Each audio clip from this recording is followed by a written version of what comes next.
जंगल में बब्बर शेर अपने दो बच्चों के साथ हंसी खुशी रहता था। उसके दोनों बच्चे ही बहुत ही सुंदर थे।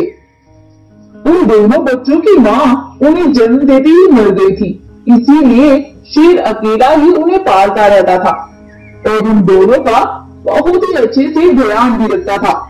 शेर अपने दोनों बेटों से बहुत मोहब्बत करता था। बब्बर शेर के बेटे अभी बहुत छोटे थे, वो तो अभी जंगल के बारे में कुछ भी नहीं जानते थे। बब्बर शेर का एक मंत्री था गोरिल्ला। वह गोरिल्ला बहुत दिनों से बब्बर शेर की सेवा करता था।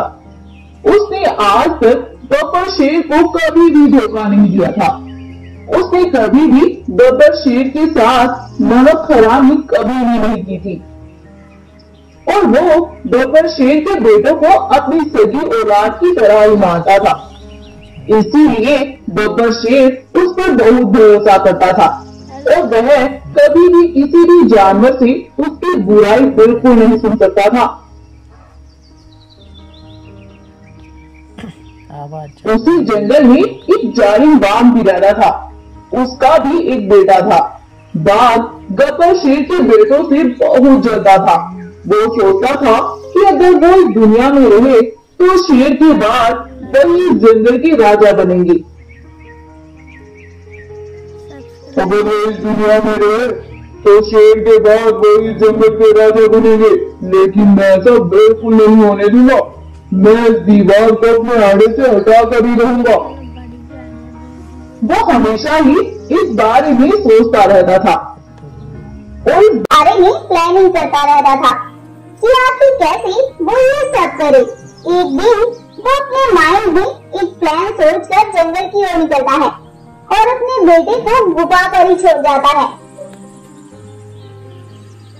और वह जब जंगल में घूम रहा होता है तो उसे वहाँ पर शेर का मंत्री गोरिल्ला घूमता हुआ दिखाई पड़ता है। गोरिल्ला को देखकर बाघ तुरंत उसके पास जाता है और पीछे से उस पर वार करता है। गोरिल्ला उसका इतना खतरनाक वार होने पर संभल नहीं पाता है और बाघ गोरिल्ले पर वार करके उसे वहीं पर मार डालता है। और वो जब उसे मार देता है और उस गोरिल्ले की खाल पहनने वाला ही होता है, तभी एक भालू भागता हुआ बाघ के पास आता है और उससे बोलता है, अरे बाघ भाई, वो आपका बेटा। क्या हुआ मेरे बेटे को? वो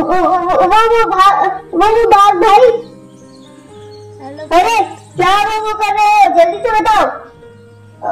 वो बाघ भाई, आपके बेटे को किसी ने कत्ल कर दिया है। क्या बोल रहे हो तुम?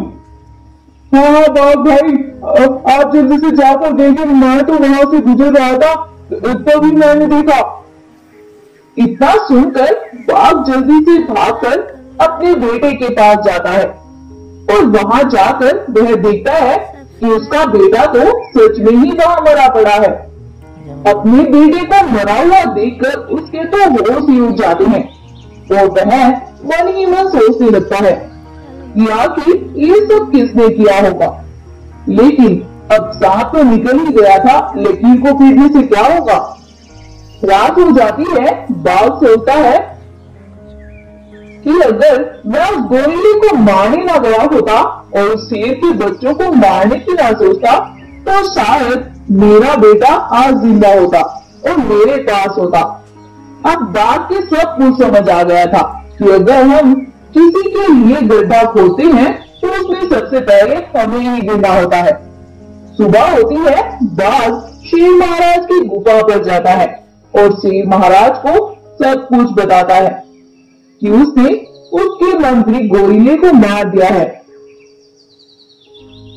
और वह बोलता है, शेर महाराज, मुझे मेरी गलती के लिए माफ कर दीजिए।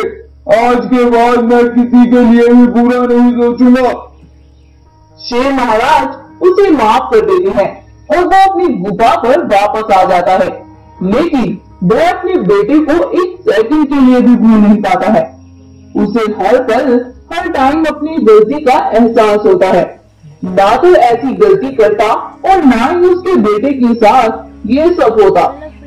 शिक्षा, इस कहानी से हमें शिक्षा मिलती है कि हम जब दूसरों के बारे में बुरा सोचते हैं तो उससे पहले हमारे लिए बुरा होना तय है। तो इसीलिए ना तो हमें किसी के लिए बुरा सोचना चाहिए और ना ही किसी का बुरा करना चाहिए, वरना हमारे साथ उससे भी बुरा हो सकता है। तो इस वीडियो को लाइक करें और अपने दोस्तों के साथ भी शेयर करें और ऐसी और अमेजिंग और इंटरेस्टिंग वीडियोस के लिए हमारे चैनल को अभी सब्सक्राइब करें। साथ ही बेल आइकन को भी प्रेस करें जिससे कि हमारी न्यू वीडियोस की नोटिफिकेशन सबसे पहले आप तक पहुंचती रहे। Thank you.